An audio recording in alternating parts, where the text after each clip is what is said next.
Hello everyone, welcome to all of you. दोस्तों, इस video में क्लास 10th के मछली चैप्टर के सब्जेक्टिव क्वेश्चन आंसर को डिस्कस करेंगे, जो आपके आने वाले बोर्ड एग्जाम के लिए बहुत ही महत्वपूर्ण है। इसलिए आप इस वीडियो में शुरू से अंत तक बने रहें। तो चलिए शुरू करते हैं। पहला प्रश्न है, झोले में मछलियाँ लेकर बच्चे दौड़ते हुए पतली गली में क्यों घुस गए? आपको बताना है झोले में मछलियाँ लेकर बच्चे दौड़ते हुए पतली गली में क्यों घुस गए। तो इसका आंसर है, झोले में मछलियाँ लेकर बच्चे दौड़ते हुए पतली गली में इसलिए घुस गए कि इस गली से घर नज़दीक पड़ता था और दूसरी रास्तों में बहुत भीड़ थी। तो इसका आंसर हम ऐसे लिखेंगे। चलिए अगला प्रश्न देखते हैं। अगला प्रश्न है, मछलियाँ को लेकर बच्चों की अभिलाषा क्या थी? आपको बताना है मछलियों को लेकर बच्चों की अभिलाषा क्या थी। इसका आंसर है, मछलियों को लेकर बच्चों की अभिलाषा थी कि एक मछली पिताजी से मांगकर कुएं में डालकर उसे बड़ा करेंगे। जब मन होगा बाल्टी से निकाल कर खेलेंगे, बाद में फिर कुएं में डाल देंगे। तो बच्चों का अभिलाषा था कि एक मछली पालेंगे और उसे हम बड़ा करेंगे, और मन होगा तब खेलेंगे और फिर उसे कुएं में डाल देंगे। तो इसका आंसर हम ऐसे लिखेंगे। चलिए अगला प्रश्न देखते हैं।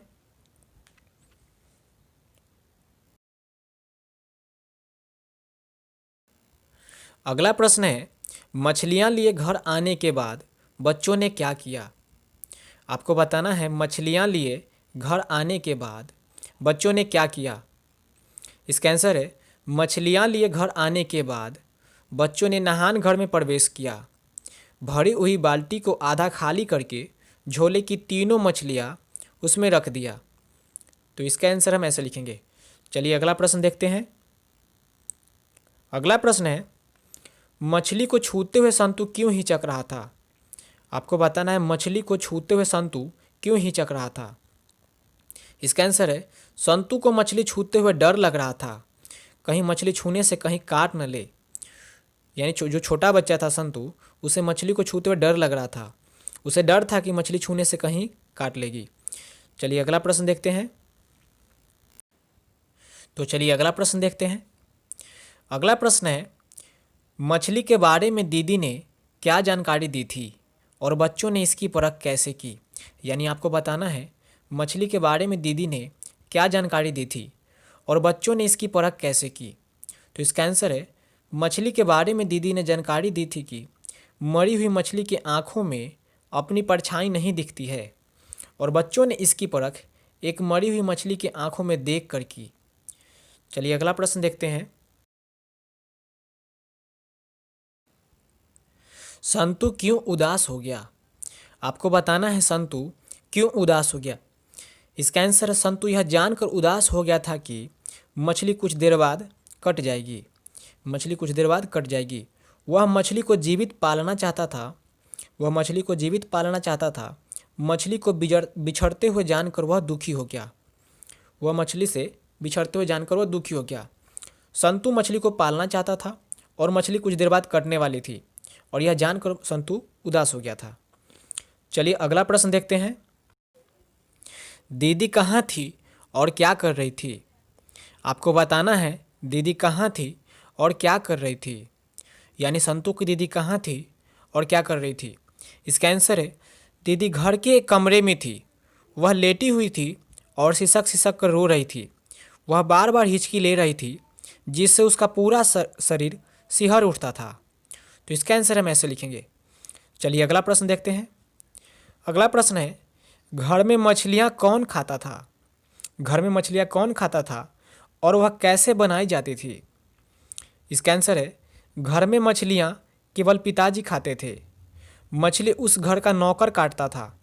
उसे काटने के लिए एक अलग पाटा था।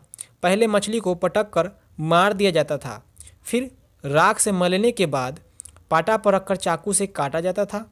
मछली बनाने का कार्य नहान घर में होता था। यानी घर में मछली केवल पिताजी खाते थे और मछली काटने के लिए एक अलग से पाटा था, और मछली को सिर्फ नहान घर में बनाया जाता था। तो इसका आंसर हम ऐसे लिखेंगे।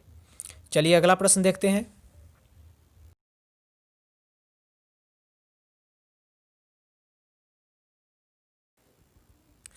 अगला प्रश्न है, मछली और दीदी में क्या समानता दिखलाई पड़ी? आपको बताना है मछली और दीदी में क्या समानता दिखलाई पड़ी, स्पष्ट करें। इसका आंसर है आदमी के चंगुल में आकर मछली कटने को विवश थी। पानी के अभाव में अंगोछा में लिपटी मछली लहरा रही थी।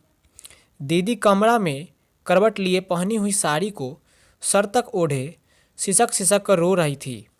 हिचकी लेते ही दीदी का पूरा शरीर सिहर उठता था। दीदी का सिहरना एवं मछली का लहराना दोनों में समानता दिखलाई पड़ी। तो ये है इसका आंसर। चलिए अगला प्रश्न देखते हैं।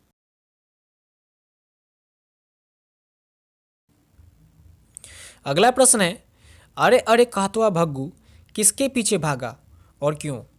यानी आपको बताना है अरे अरे कहतवा भग्गू किसके पीछे भागा और क्यों। इसका आंसर है अरे अरे कहतवा भग्गू संतू के पीछे भागा, क्योंकि संतू एक मछली को लेकर भाग रहा था। भग्गू को डर था कि संतू मछली को कुआं में डाल देगा, जिसके चलते उसे डांट पड़ेगी।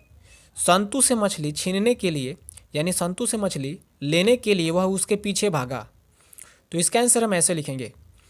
चलिए अगला प्रश्न देखते हैं। अगला प्रश्न है पिताजी किससे नाराज थे और क्यों। यानी आपको बताना है पिताजी किससे नाराज थे और क्यों। पिताजी नरेन से नाराज थे क्योंकि बच्चों ने मछलियों के चलते स्वयं परेशान रहे, साथ ही भग्गू को भी परेशान किया। बच्चे मछली को पालना चाहते थे। कोमल बालमन मछली को कटते देख विहल हो उठा और बच्चा एक मछली को लेकर भाग गया।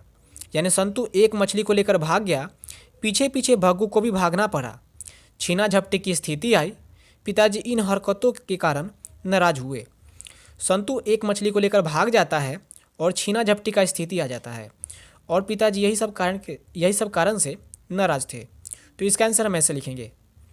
चलिए अगला प्रश्न देखते हैं।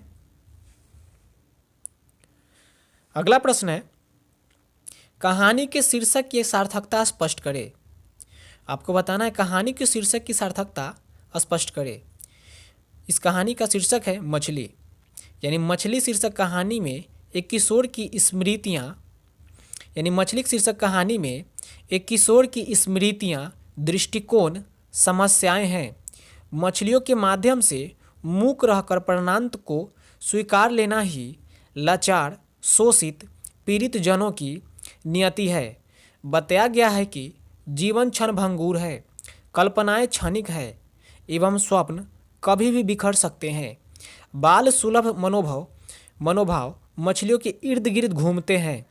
पूरी कहानी मछली पर ही आधारित है। मछली की दशा का जीवंत चित्रण है। अंततः दीदी का भी तुलना बालक मछली से करता है। इस कहानी का मछली शीर्षक पूर्ण रूपेण सार्थक कहा जा सकता है। तो ये है इसका आंसर। तो दोस्तों ये था मछली चैप्टर के सब्जेक्टिव क्वेश्चन आंसर। अगर आपने इस चैप्टर का ऑब्जेक्टिव क्वेश्चन आंसर नहीं देखा है तो उसका लिंक डिस्क्रिप्शन में दे दिया गया है, आप उसे वहां से देख लीजिए। तो दोस्तों उम्मीद करते हैं कि वीडियो आपको हेल्पफुल लगा है। अगर हेल्पफुल लगा है तो लाइक और शेयर जरूर करें और हमारे चैनल से जुड़ने के लिए सब्सक्राइब करना ना भूलें। Thanks for watching.